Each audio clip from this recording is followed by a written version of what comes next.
The Signal Oil Program, The Whistler.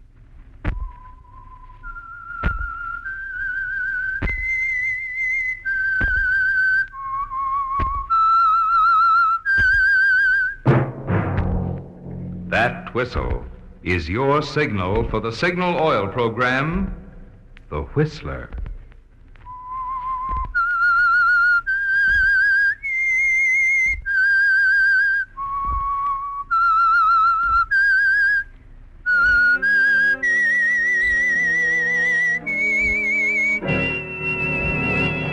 I am the Whistler, and I know many things, for I walk by night. I know many strange tales hidden in the hearts of men and women who have stepped into the shadows. Yes, I know the nameless terrors of which they dare not speak.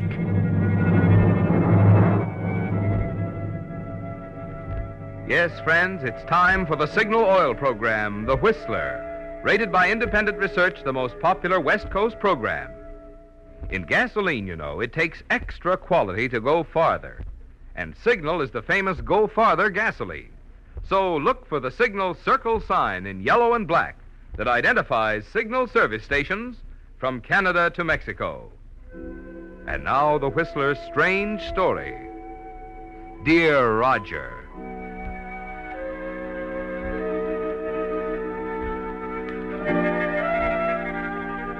It was a strange meal they ate together that evening, full of long, awkward silences, both of them making useless attempts at light conversation, trying to fill in the gaps. Anne Martin looked across at her husband. She tried to smile, to make this dinner like all the others. She knew that the dread in the back of her mind had made the atmosphere tense, that Phil had sensed it somehow. At 20 minutes of 7, he put down his fork. It's no use, darling. I guess I'm just not hungry tonight. How about some coffee? No. Phil, Yes? is something bothering you, darling? What makes you ask that? Well, I don't know, dear. You seemed a little strange tonight, and I just thought that... What did you think? Well, I thought you might be worried or something. I wonder what it is. What, Phil? I wonder what it is that gives a woman the power to pull something out of the air like that. I thought I could put it past you. I guess I should have known better. Please tell me. I am worried, Anne. I'm terribly worried. What's wrong? I didn't want to tell you until it was all over. It'll probably be in the papers in a few days, though. Darling, the next 10 days are going to be the most important days in our lives. But I don't understand. Number one, it looks very much like I'm going to resign as district attorney. Resign? Yes. The governor's about decided he has a job for me. In Washington. Why, Phil, you mean you... Yes. United States Senator, dear. Since Senator White passed away, it's up to the governor to appoint a man to fill out White's term. Well, that's wonderful, darling. I don't know what to say.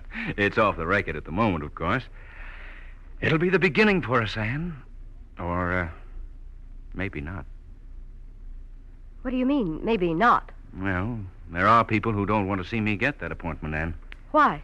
A lot of reasons. All of them political. Is that why you're worried, Phil? And they've come to me several times now. They've tried to bribe me, buy me off, threaten me.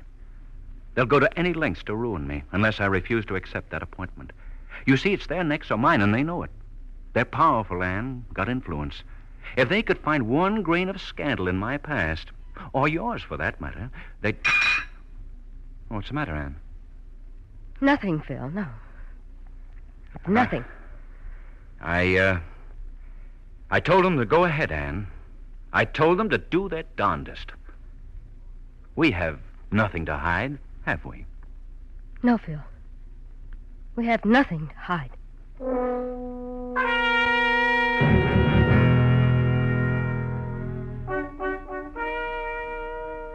And that's the second time you lied to him, isn't it, Anne?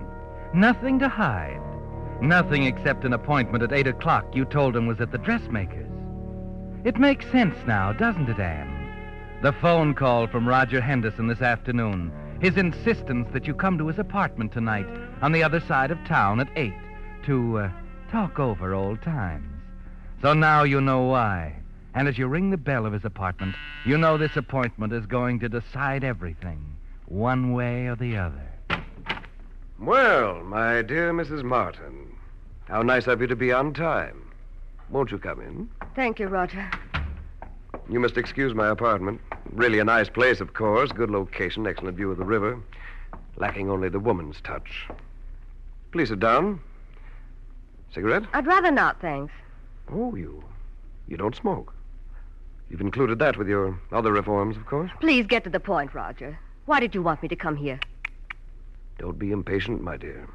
After all, it's been so long since I've had the pleasure of your company. Let me see, it's 9 years now? Yes, 9 years next month. In Switzerland, wasn't it? St. Moritz. Heavy snowfall that year. You wanted me to teach you to ski. I didn't come here to reminisce. And you're married now. A fine husband. Politically ambitious, too. Tell me, Anne, does he love you as much as I did? You're being awfully cruel, Roger. That's hardly the thing for you to say. You see, Anne, for 9 years now I've thought of you. Remembered you as the cruelest woman I ever met in my life. I tried to explain it to you, Roger. You wouldn't listen. I tried to tell you I couldn't marry you. I didn't love you, that's all. It wouldn't have been fair to either of us, don't you see? It was still cruel. But it was just as hard for me. I know how you felt, but it was the only way. You did love me, Anne. You told me. Well, I was young. I didn't know what I was doing. That's not what you said in your letters. The letters? You kept them. Of course I kept them. That's why you called me here, isn't it? Roger, where are those letters? I'm planning another trip abroad, Anne.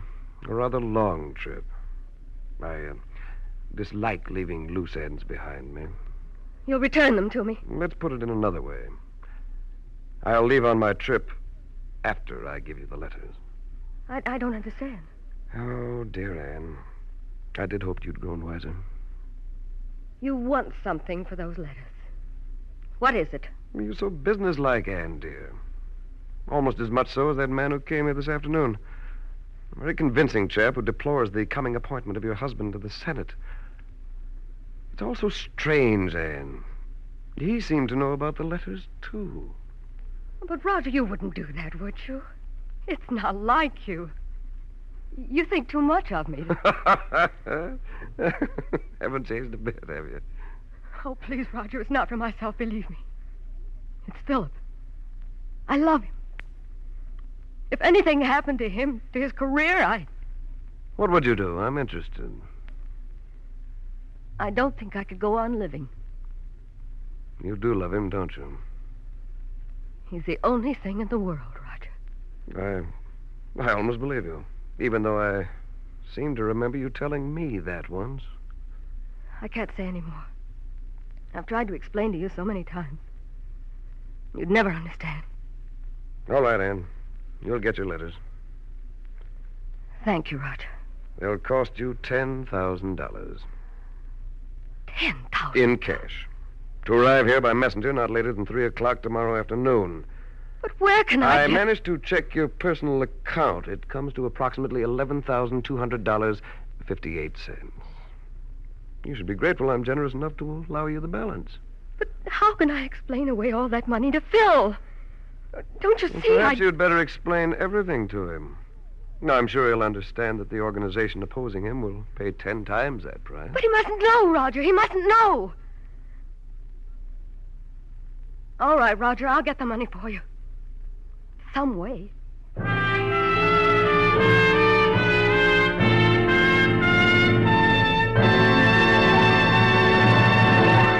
With the prologue of Dear Roger, the Signal Oil Company brings you another strange story by The Whistler. Since this is the first program of the new year, it occurred to me you might like to look in and get a little better acquainted with the organization that brings you The Whistler and those fine Signal Oil products. It all started not long after World War I, when a small group of young Westerners got together to form their own independent oil company, Signal Oil Company. In the face of what seemed overwhelming competition, those determined young men succeeded in bringing to Western motorists the first anti-knock gasoline at regular prices. Being independent themselves, they naturally sold Signal gasoline only through independent service stations. Just a handful of them at that time. But motorists liked Signal products, liked them so well that the Signal organization grew and grew until today independent Signal dealers serve 7 western states from Canada to Mexico. Now, obviously, there must be good reasons why so many motorists have switched to Signal, and there are. One, at Signal stations you find the tops in gasoline, lubricants, and fine quality automotive accessories, backed by Signal's 16-year tradition of quality. And 2, you enjoy more thorough, more conscientious service, because Signal dealers, being in business for themselves, have more incentive to serve you better. And now, back to the Whistler.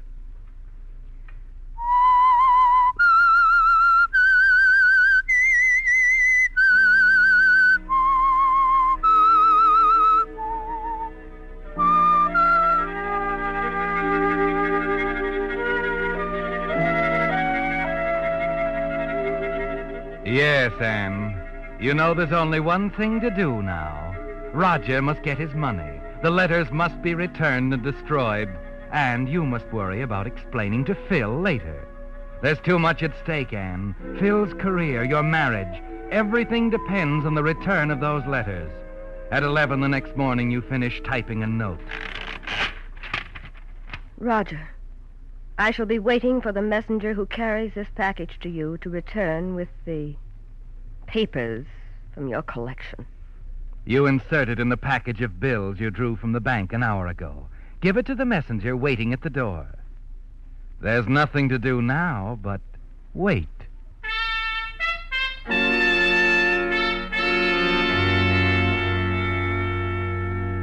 But there's no answer. The messenger doesn't return. At 6 in the evening, the doorbell rings, and you rush to the door to find Phil home early for dinner. By 9 o'clock, you're sure Roger is double-crossing you. That's the one thing he wants more than money, to wreck your marriage. But it's too late in the evening to do anything. You make an excuse to Phil and go to bed.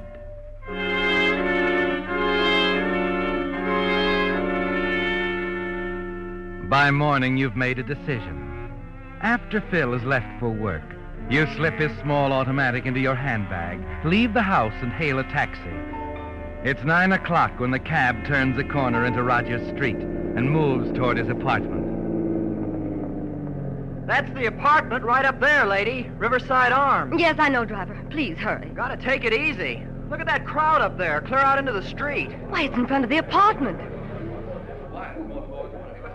What's wrong? You got me, lady. Looks like an accident or something. Hey, you, taxi! Move along! You're blocking the street! Got a fare here, officer. Better pull down there around the corner then. What's the matter, officer? A man's been murdered, ma'am. Murdered? Yeah, move along now. Oh, wait a minute, please, wait. Who's been murdered, officer? A guy who lived in that apartment. A fellow named Roger Henderson.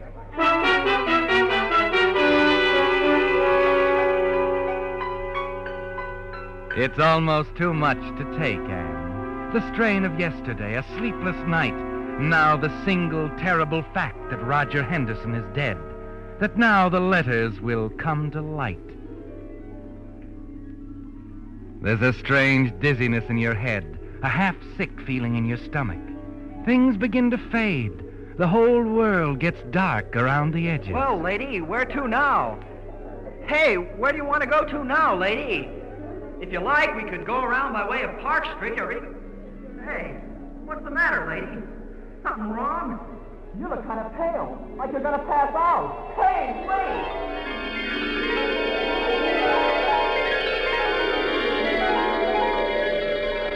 Take it easy now. Another sniff of this ammonia. I know it's nasty stuff, but it does the trick.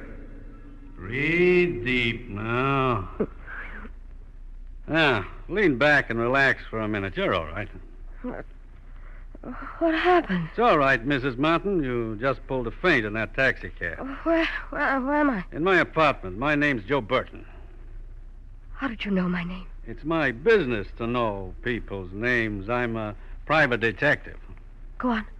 You weren't the only one this Henderson guy was blackmailing, Mrs. Martin. I've been working on him for 14 months. I got a nervous client. It seems Mr. Henderson had some of her stationery, too, all cluttered up with the wrong remarks. That's how I happened to be outside the apartment when I heard he'd been knocked off. Saw you pull up in a taxi, pull that feint, and presto, here you are. Why did you take me here? What do you want? Suspicious creature, aren't you? I have reason to be. You better let down the bars. You can use a guy like me. What do you mean? I think I can get your letters for you. Where are they? That's a funny thing, isn't it? I can get you off the spot, and I think you can do the same for me. You were in Switzerland in 1937 with Henderson, weren't you? Well, what's that got to do with it? He was blackmailing my client at the same time. Someone was collecting for him over here. But he never told me anything about... Think back, Mrs. Martin. It's important. Believe me, this dame is as desperate as you are. Still don't trust me, huh? All right. Take a look at this. Now, let's see.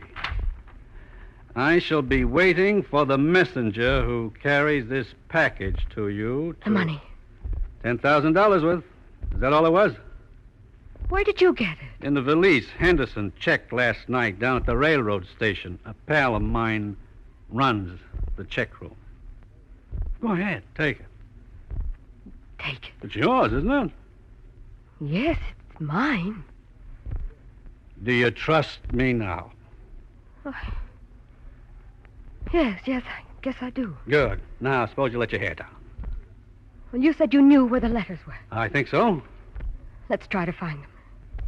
If we fail, I'll tell you everything. I'll do anything to help you.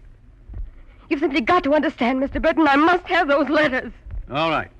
There was a small walnut nightstand in Henderson's bedroom, brass lock on the front. The cleaning woman says she's seen him put papers in there. I think they're the right ones. We'll check with her again in the morning. Why not now? The place is crawling with police. Oh, yes, of course it is. What time? 10 be all right? All right. 10 o'clock.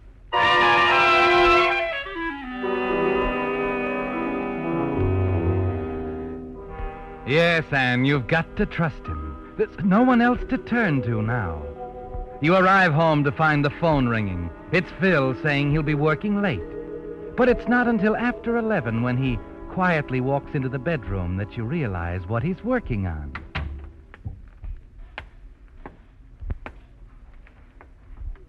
Wake, darling?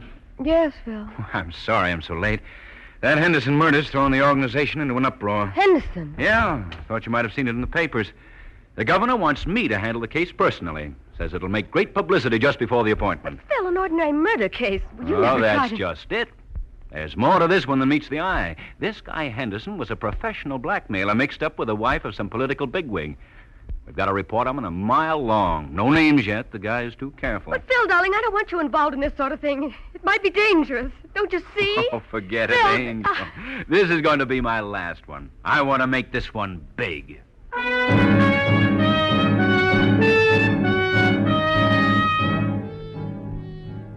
You started to tell him, Anne. Caught yourself just when you felt you couldn't hold it back any longer.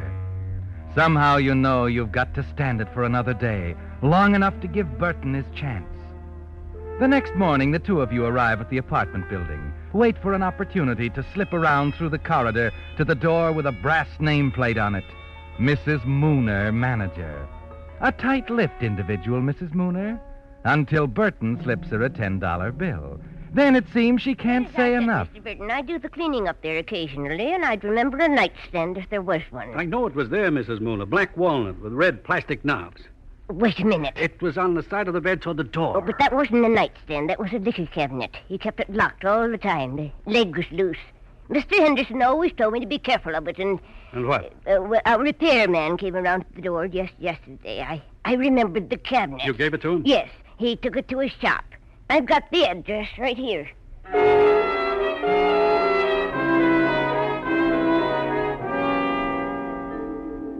A liquor cabinet?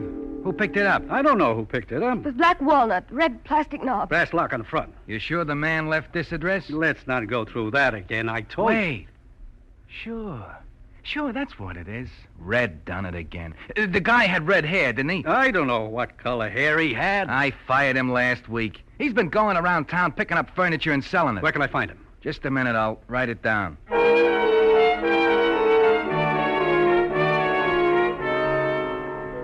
Look, a red-haired fella came in here yesterday and sold you a liquor cabinet. I just talked to him. We see it around the floor anywhere? Oh, look, what about that one? Where? Right over there, next to the sofa. See? Now we're getting somewhere. Come on. I'm awfully sorry that one's not for sale. Why not? Well, it's locked, and we've got to get a key man here to open it, and we need some repairs. I'll worry about that. Give me that paper knife, Mrs. Munn. Oh, here you are. Now. Wait a second. You can't do that. I'm paying for it, pal. Now. Empty. Yeah. I guess he was one jump ahead of us. Well, how much for it, pal? $20. Okay, here you are. Thank you. Well, aren't you going to take it along? I'll send for it later. Well, What do we do now? I guess we go back to my apartment. Talk for a while. Start all over again.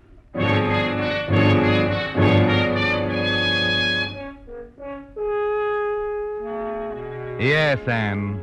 There's nothing to do now but start from the beginning again. But you know in your heart it's almost hopeless. That somewhere someone has those letters and plans to use them against you. But you've made up your mind to try, to keep trying until you're sure there's no hope. An hour later, the two of you are sitting over a table in his apartment. He lights your cigarette, leans back, waiting. Now, you understand, Mrs. Martin, why you have to tell me all you know about Henderson? Yes. How's your morale? Not too high, I'm afraid. Suppose you start from the first, huh? It won't take us long. Who's that? I don't know. We're not in a hurry. Get into the closet over there. Oh, my goodness.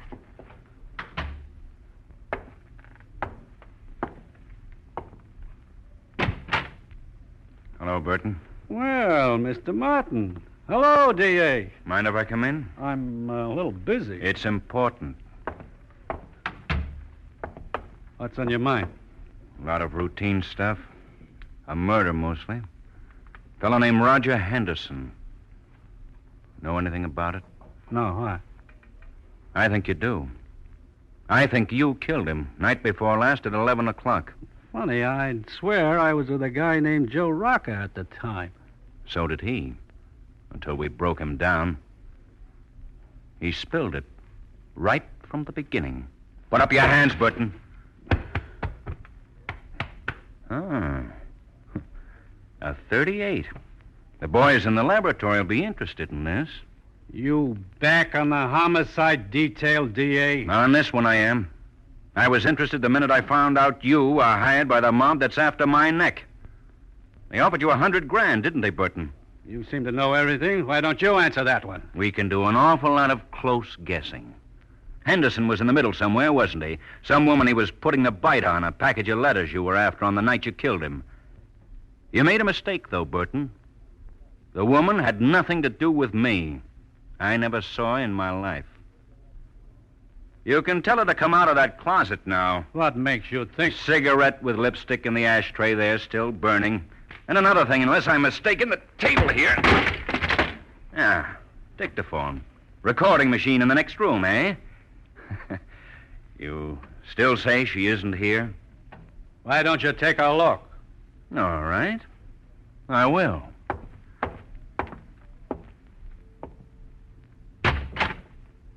Anne!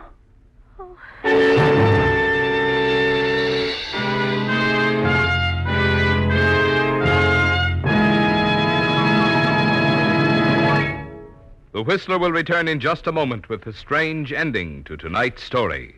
Did you hear that?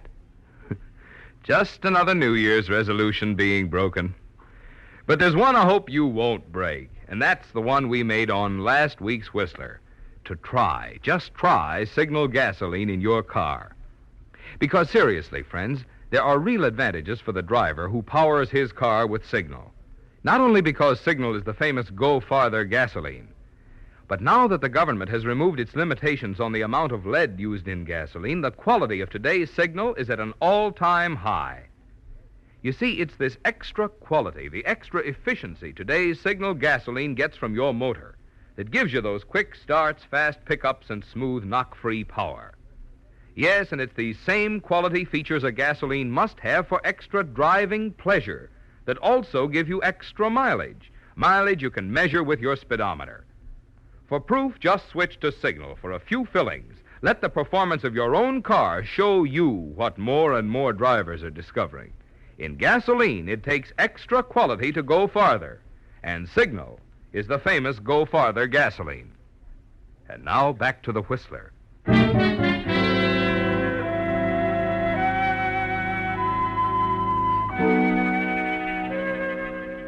You move like an automaton for the next hour, Anne. Too confused and frightened to think clearly. Following Phil's instructions to leave the building by the side entrance, take a taxi home and meet him there. It's only after you arrive home and relax quietly for a while in a chair by the fireplace that your mind stops spinning. You close your eyes and try to forget everything.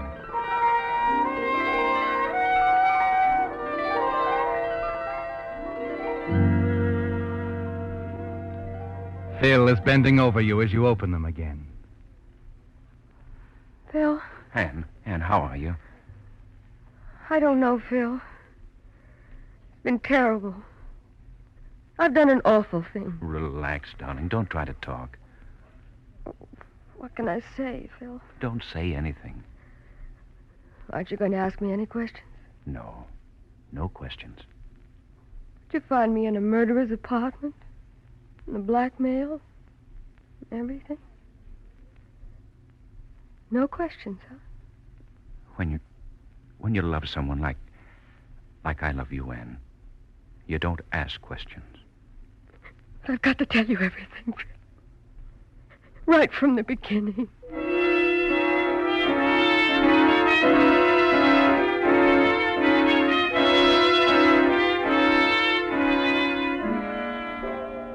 That's it, eh? Yes, that's it. I was only trying to protect you, darling. I know it's hopeless now. It's far from hopeless, Angel. We're stronger now than we ever were before. They'll never open their traps with a number one boy up on a murder charge. And that doesn't matter now, Anne. Nothing matters except you and me. Not even your career. Not even my career. Oh, I almost forgot. There was a note for you waiting in the mailbox when I got home tonight. Oh, that's strange. Look. To be delivered January 6th. Dear Anne, by the time you receive this, I will be well on my way out of the country. I promised you I'd return the letters to you. I'm sorry to say I can't return them. You see, there aren't any letters. I destroyed every one of them 9 years ago when I first received them. Have fun with your charming husband, Anne. It's such a short lifetime, isn't it? Signed, Roger Henderson.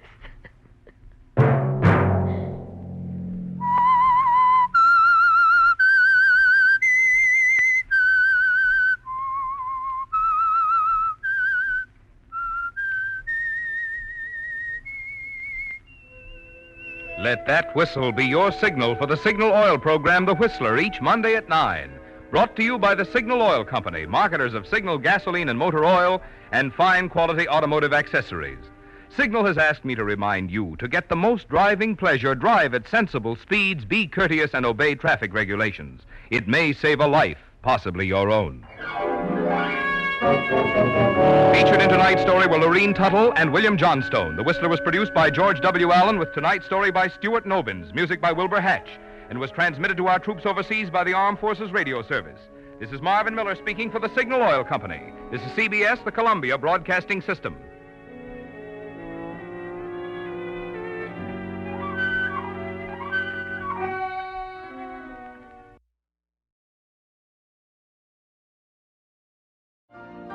You've been listening to the OTR Gold Network.